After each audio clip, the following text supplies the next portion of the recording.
Ini kalau takaran saya, air 1 galon ini gulanya 4 kilo. Kalau sampai full segalon banget itu 4 kilo setengahan. Kalau saya makannya tetong J.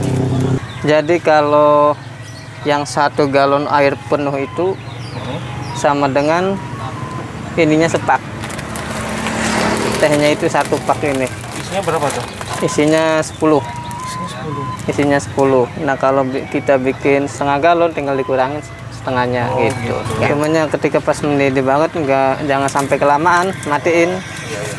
Jadi kita juga ketika kelamaan direbus sampai mendidih terus dibiarin itu juga ngaruh. Jadi rasanya kayak sepet-sepet pahitnya tuh dapet. Jadi kurang enak.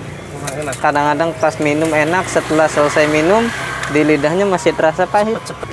Ya alhamdulillah di sini banyak yang bilang tehnya enak Mas. Dari ujung ke ujung nyobain tuh kayaknya paling enak ini. Makanya banyak yang nanya tehnya apa sih?